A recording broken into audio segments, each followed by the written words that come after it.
Hello and welcome to GPTV on Tuesday the 9th of June. My name's Philip Kingston. And I'm Gary Pearce. Gary, are you refreshed after your long, hard Queen Elizabeth birthday celebrations? Well, you know, it's tiring. I mean, when you're out there celebrating for the Queen, you know, and doing, you know... stood up? Well, you've got to really pay homage and due respect to the fact that it is her birthday, even though it's not on that day and even though it's a different time. But given that we're celebrating her birthday, Phil, you know, I've had a pretty tiring few days just paying homage to the Queen, Phil, so as you should. Obviously, we're here to wish the Queen a very long life and may she live many, many more years. But we've celebrated the Queen's birthday in this country for so long. Yeah. Will we actually have a King's birthday weekend when she passes the baton? That's right. Whether she does that with a cold hand or a warm one. What is but the... when she passes the...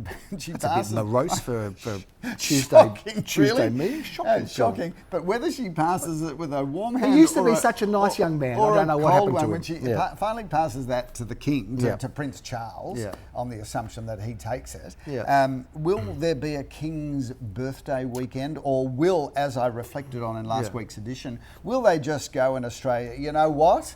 Let's just dump this. I'm not saying dump the holiday, but just celebrate something else instead of the Queen or the King's birthday. I appreciate some viewer feedback. Well, the important question is, when is the King's birthday, Phil? Because it's coincided, the Queen's birthday's coincided beautifully with a racing calendar, you know, because it's a long weekend. Yes.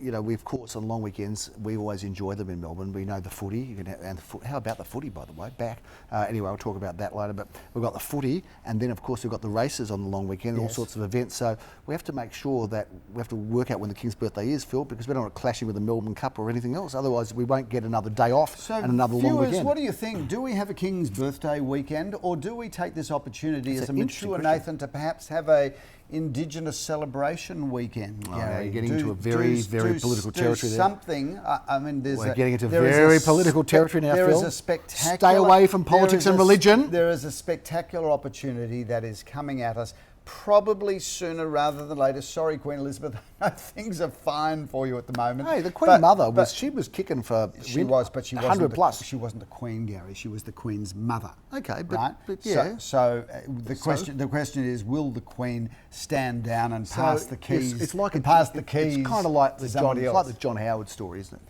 He just stayed in for a little bit too long before he handed over power. Is that the same sort of thing we're talking about? Well, just because it's the Queen, because one thing that we do know, whether the Queen passes on, as I said, in the way that we were suggesting.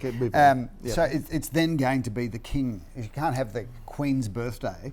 It'll be the King's birthday. And is this a moment for Australia to take stock and just say, you know what, time. Let's mature as a nation. Controversial, maybe. Long live the Queen, I say, Phil, for no other reason but, you know, it sort of annoys you, and you know us peers are good at doing that, getting in our little annoying questions. Well, for your next birthday, Gary, I'm going to buy you a set of Jubilee Queen's Jubilee. I've got some teaspoons. I've got the 1970 Royal Visit coins, Philip. I've got them actually, so there you go. You know, because they have good stamps too. The Queen gave us good stamps. You know, you have a nice little not much happened across the weekend in Melbourne real estate. We were very busy with open for inspection. So as a generalisation, Melbourne auctions dropped by about 95% in terms of the volume across a long weekend. There were still some auctions, but not at GPA because, as I say, we take the Queen's birthday very seriously. I've got a hey Phil question, Phil. Yes. Hey Phil. I want to talk about in-room auctions. We've glossed over it and mentioned it, but now I want to get very pointed, because we are changing perhaps the course of our business history in going out there on a limb and saying... It's the pivot, Gary. It's the pivot. It's the pivot. It's the point. It's the apex of decision-making, Phil. We're up on the top of the mountain. We're going to decide which way we're going to go. There's one thing that COVID's given us, Gary, and I'm just going to cut in. I don't like how you've started that sentence. If there's one thing that COVID's given us, it's the word pivot. So we've all, during COVID, learnt to pivot. Isn't that sort of what a ballerina does? Well, it's generally, I thought it was a door, part of a door, a pivot door. But we're pivoting now. So sorry to cut in, but yes, we pivoted to in-room auctions, Gary. Tell me more. Pray tell me more about that. Throwing it out there as part of a hey Phil session. You know, we for years we sat there with people from Sydney and laughed at them. Oh, you do in-room auctions, you're lazy. You do them on a Thursday night. You do them in 4 hours. You know, we can spend 15 hours on a weekend doing what you do in 4 hours, and they looked at us funny, and we said, no, we got the neighbours, we get the coffee van, it's an experience, it's on site, it's beautiful, and we actually shifted, I think not us necessarily, but Melbourne, Victorians shifted Sydney to on-site auctions because they were never on-site, and we put the pressure on them as the best auctioneers in the world and the auction capital of the world, Phil. Yes. Now, do we go and do the reverse of what we've lived and breathed by and have in-room auctions? What do you think? So, viewers, we've now conducted a number of auctions in this centre. Yes. So we film out of our new how residential collections How or were a those project auctions? marketing office at 198 Balaclava Road on the corner of Stanley Street. Answer this questions. Beautiful centre that we spent so much money renovating. More money than he ever dreamed. We was spent. possible. You spent. Anyway, it's actually on behalf of both of us. It's actually worked incredibly because how much did you spend we've here? got it's just sick. It's actually sick how much you spent. Have you not enjoyed it? Have I not enjoyed it? Yeah, I did. I enjoyed it, yeah. But you know what? I would have enjoyed it rather if we didn't spend it. But I suppose I wouldn't have enjoyed it as much. Exactly. Yeah. Anyway, we've got this Fair centre in Balaclava Road. It's got multiple screens. It's got an inbuilt sound system. It's got a bar. It's got a coffee machine. Got a line of credit attached to it for the next got a big 12 debt. years. Yeah, big debt. Anyway, we bring registered buyers, as in the registered buyer. We bring registered buyers into this showroom where I stand or you stand or one of our auctioneers stands in the middle, and there might be just 5 or 6 groups, but clearly interested people. Dan Andrews likes it because limits to that 20 or 10. Social distancing apart. It's big enough to have social distancing. And I walked around the Glen 20 spraying at the start of it. Phil, I did. I think rather amusing. Well, I should have waited till the people got off the chair, shouldn't I? Really, it wasn't very good. Anyway, we've been doing them in-house, and there is a time and there is a place. I think that on-site auctions are still the best way of doing it. I agree with you. But ultimately, there is part of our repivot and part of our arsenal of weapons in the real estate armoury. Would be the in-house auction. I know that sounded far worse than it was. I didn't like the start of the word when you said arsenal. I was worried where you were going there, Phil. But I have to say that I think this centre is very suitable for in-house auctions. They've been successful. People have been comfortable here. And I think for some certain types of properties, and it's certainly not a denigration of the property, but if you've got something that's tenanted, for example, the owner wants to sell it, it's tenanted, the tenant isn't particularly cooperative, and maybe it's not in the best of state and we can't alter or change that, Philip, but the owner wants to sell. If you had a few of those places, you could auction them in here for something like that. Gary, you did have a rather good idea, which we haven't instituted yet, but we are formulating an investment evening where, if you think about it, we might get 10 or 15 apartments of varying descriptions. That's right, that's what I'm thinking. And if you think about apartment buyers, particularly investors will say, well, I missed out on that one, but I'll buy that one or I'll buy that one. Now you're talking. And it may well be something that we bring to you viewers. Yeah, because I've been to a few of those, as you have, those in-house auctions in Sydney. They're interesting, Phil. But look, you don't want to be the last one when everyone's gone home and there's no demand for it. You've just spoiled any chance of us to having a successful one now, Gary, because who's going to be the last one now? Now that you've said it. Or maybe we'll save the best till last. Or maybe there'll be buyers all waiting for last. Maybe I was completely wrong with that, Phil. Yes. Anyway, let's throw it out for viewer feedback, Philip. In-house or on-site? Do you have a preference? Why? Because a lot of people that watch your show, Philip, they're very passionate about property. I think we underestimate the amount of people that watch this that love their daily dose of knowing what's happening in the real estate world, Phil. I think real estate is not just it's not just a transaction. It's not a transaction, and it's not just shelter, and it's not just investment. In this country, it's an entire way of life. It's an obsession. A sickness almost. No, to the contrary, Gary. How good is it going out on Saturday night with a group of friends and they just sit around and want to know about the property market all night? Yeah, well, I don't know because we don't really have any friends and we don't go out. Good point. Well, I'm just talking about imaginary situations. I'll tell you what, though, a long time ago, I was at a dinner and I was at a restaurant, Phil, when such things happened. Yep. And I have to say to you that there was people on the next table talking about real estate, and they were talking about our company, Phil. Really? Yeah. And I was starting to lean back on the chair and push back on the chair. I couldn't hear whether it was good or bad or indifferent, but you've got to keep your voices down there, unless it's positive, of course, in which case please raise them because people are listening. We've got agents all over restaurants. Everywhere. And by the way, I'm going to preface by saying, how about these properties, of course, if they get to auction, Philip, because a lot of properties are selling just before, Yep. like if tomorrow, Thursday, Friday. Some of these will be gone, Phil. So if you're interested, better speak up because we're selling before auction like never before, Phil. It's happening. It's an epidemic of pre-auction sales happening out there. Okay, Gary, speaking of that, Moody Street. Yeah, I love the look of that. Somebody, the auctioneer will be in a good moody in this property, they sure will. Because they put the hammer down, they will. 2 bedrooms, 1 bathroom, 1 garage, and that's a really good property, or one car space. Well priced, Phil. Beautifully priced, and very popular location around there, Gary. Absolutely. Lots of and certainly cafes. for investors, because it seems to be an insatiable demand from students wanting to rent in that area because of the Monash University. Absolutely, Philip. It's been forever since we've had triple auction action, it feels like, but we've got it at 11:30 on Saturday. We're back in town. David Thompson's got his gavel out, his shiny gavel. He's been polishing it all week, ready to go. Bang! Sold in Chadstone Road, Phil. What a great location that is, and Chadstone really needs no introduction. 2 bedrooms, 1 bathroom, a lock-up garage. That's a really good property, and obviously brilliantly located to the best shopping experience in the world. Speaking of shopping experiences in the world, now that shops are coming back, we've both travelled fairly extensively. Oh, we have. Do you think there is a better shopping centre, if you like shopping centres, do you think there's a better shopping centre anywhere in the world than Chadstone? Look, I doubt there would be. I think it's world class, Phil. There's no question, and top of world class.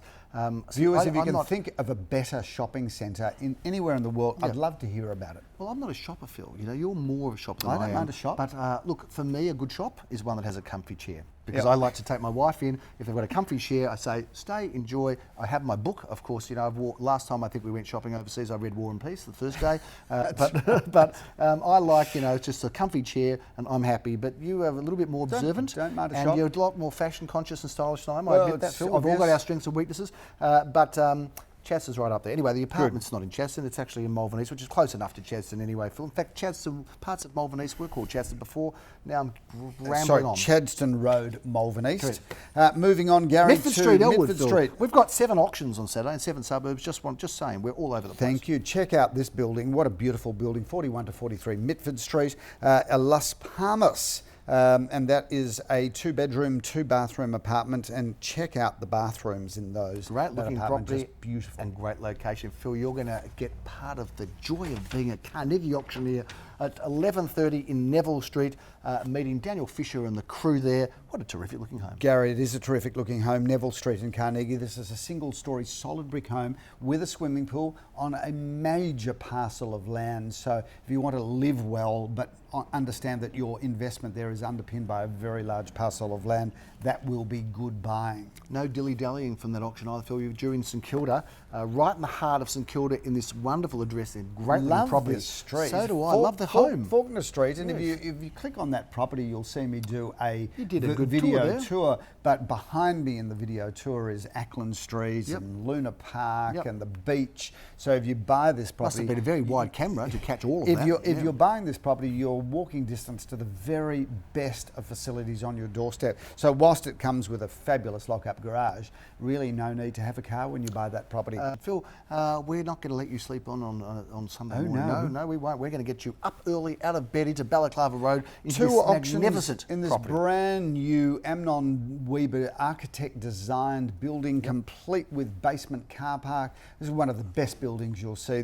We've got apartments numbers G02 and 102 at 43 Balaclava Road. They are the latest and greatest, 2 bedrooms, 2 bathrooms, magnificent kitchens, fully Miele equipped, but hold press because G02 may well be sold. But ultimately a beautiful, beautiful building. There is no greater street in Caulfield South. You can debate it, you can discuss it, you can argue about it, Philip, but you're not going to find a better street in Caulfield South than that in Burrindi Road, Phil, and we've got yet another offering Gary, there at number Burrindi 73. Road has long been regarded as the number 1 street of South Caulfield, unless, of course, you live in another street and you would say that your street is better. Exactly. And we'll agree with if you. you ask a valuer, perhaps they'll say, look, Burrindi Road is the number 1 road in Caulfield South, and this is an opportunity to get into Burrindi Road at a fraction of the cost of some of the neighbours. So a beautiful property, Gary, and an opportunity to buy. We finish off at 12:30, Philip, on Sunday. It's a short day, but you know, you can rely on this street because the Leopold doesn't change its spots, Philip. We're going to be on Leopold Street in Caulfield South, this 4-bedroom home. Looking forward to watching that at 12:30. Yep, what a Gary, great looking property. Great opportunity. That is 4 bedrooms, 1 bathroom, plenty of off-street car parking, and Leopold Street just gets better and better. It does. Older houses are generally either beautifully renovated or pulled down, replaced by major homes. There's a lot going on, isn't there, Phil? There is. And there's people around, and I feel like people are sort of coming, even though it's a bit cold, and people are coming out. They want to see what's happening in property. They're putting their hands up again. They're making offers. They're making bids, and it doesn't feel like the prices have been really compromised much at all. No. In fact, we're making some sales, Gary, at the moment, which you would say are as their boom time prices. Yeah, well, there you go, Phil. Who would have thought, eh? Who would have thought? You would have never thunk that, but you never know what's going to happen in the world of real estate. And that's a big wrap on the world of real estate and GPTV on this post-Queen's birthday weekend. And of course, it's post-Queen's birthday, but it's pre-Phil's birthday because he's going to be on the 30th of June. So for all of those watchers, you can jam the phone lines and calling him to get through. He's accepting presents at any of the offices. No, I've got a different view on. Look, it's nice of all of the viewers to want to rush 30th out. Of June. It's nice of them to all want to get off their couch and go online and buy me straight some away extravagant gift from Rolex or something like that. Yeah. But the reality is, I would rather this year. Those of you that were going to buy me a present, make a donation to your favourite charity. Yeah, good cause. And if you choose to make a donation to your favourite charity, which is tax deductible, double it. Because you get the tax deduction. But as a result of COVID, Is Gary... the Gary Peer Social Club a charity register? Or the Gary Peer end of year function? No, it's not. No. Just nor your holiday account, that's not either. Okay. But make a donation to charity and take out of COVID the opportunity to be responsible for your fellow person, because as you look at the news and see what's going on in the United States, you've got to realise that we do live in the very best country of the world. No question. And really, COVID's that opportunity to go, you know what, I'm pretty well off, I'm going to help somebody else. And you know why there's been a little bit of bickering, there's been mostly great unity, I reckon, between the federal and state government. There've been a little bit of disagreements here, a little bit of one-upmanship, but don't you think really, through COVID, on balance, mostly united? On balance. Yeah, it's been great. Anyway, we are the best country in the world, there's no question about that, and it doesn't get better than Melbourne. And right here on GPTV, we'll keep you up to date with what's going on in the real estate world, in Melbourne in particular, and whatever else we're hearing about what's going on. I'm Gary Peer. I'm Philip Kingston. Have a fantastic week.